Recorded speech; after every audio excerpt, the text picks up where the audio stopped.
एक बार क्या हुआ कि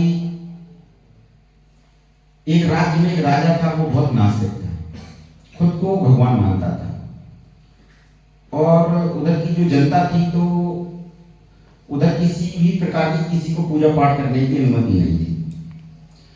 तो पड़ोसी राज्यों में जो चलता था तो वो उस राज्य के बारे में देखते थे, क्या कैसा राजा है।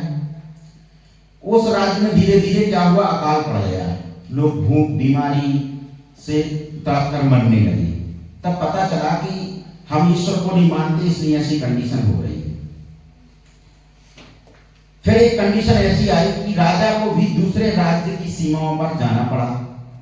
तो उनको पता चलाया कि यहाँ कोई साधु संत आए हैं और कोई भागवत कथा का आयोजन किया गया है, और उधर उस राज्य में बहुत ज्यादा खुशहाली है, खूब धन धान है, सब लोग संपन्न हैं, खुश हैं और अच्छे से रह रहे हैं। क्योंकि उसका कारण यही है कि वहां कोई प्रतापी सन्यासी बाबा जी आए हैं। तो राजा ने डिसीजन लिया कि एक बार मुझे भी जाना चाहिए, क्योंकि इधर की जनता तो मुझे भगवान मान नहीं रही, तो उधर जाके देखें। तो राजा जी गए उधर, तो अपने ताव में गए, घोड़ी बग्गी लेके गए पूरा, और जाके उस कथा में बैठ गए। तो जब बैठे उन्होंने देखा कि जो प्रवचन चल रहे थे उसमें बोला गया कि आइए बैठिए, और वो जाके उधर सो गए। जब कथा समाप्त हो गई तो लास्ट में उन्होंने सुना, उठिए और जाइए। सिर्फ दो ही चीजें उनको याद रही, आइए बैठिए, उठिए और जाइए। फिर उसके बाद में वो घर वापस जब अपने राजमहल आए तो उन्होंने सोचा, यार साला कुछ तो समझ में नहीं आया तो इतना ही आया, आइए बैठिए, उठिए और जाइए, और तो कुछ समझ ही नहीं पाए। ऐसे न कैसे कुछ मतलब कैसे प्रवचन होते थे। फिर उसके बाद में वो रात भर उसको सोचते रहे, और रात में उनके दिमाग में सिर्फ एक भी चीज चलती रही, आइए बैठिए, उठिए और जाइए।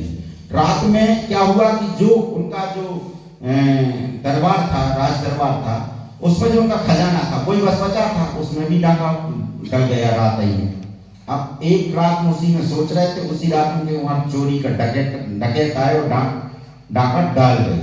तो जब डकैत उस कोई खजाने को खोल रहे थे, तब राजा अपने नींद में बोल रहे थे, आइए बैठिए, और फिर धीरे से बोल रहे थे, उठिए और जाइए। डाकुओं ने देखा, यार राजा ने तो देख लिया, यार सम्मान से कहा है कि आइए बैठिए और उठिए और जाइए, सुबह तो बहुत लंबा होने वाला है, सूली पर चढ़ा देंगे।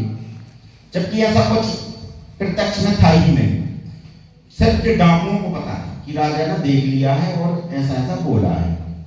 चोरी हो गई, सब कुछ हुआ। कल जब सुबह राज दरबार लगा तो डकैत पहले अपना पूरा सामान रख के खड़े कि भैया राजा ने ऐसा ऐसा बोला है, तो हम लोग लेके आ रहे हैं, बस हमें फांसी की सजा ना दी जाए, सूली पर न चढ़ाया जाए। तब इस चीज का राजा को एहसास हुआ कि यार हमें तो कुछ पता ही नहीं, पर ये दो शब्द तो हमने कहाँ सीखे थे, कहाँ सुने थे, उस दूसरे राज्य की सीमा में जहाँ प्रवचन चल रहे थे, आइए बैठिए और उठिए और जाइए। तो मेरा इस कहानी से कहने का तात्पर्य यह है कि जब दो शब्द, सिर्फ दो, उस राजा ने खजाने को बचा सकते हैं, तो दो शब्द हमारी लाइफ को भी बदल सकते हैं। इसलिए जो हमें हमारे साथ जो बताने वाले हैं, जो हम सुनने वाले हैं, अगर हम दो शब्द भी उनके अमल कर लेते हैं तो निश्चित रूप से हमारी लाइफ में चेंजेस हो जाएगा।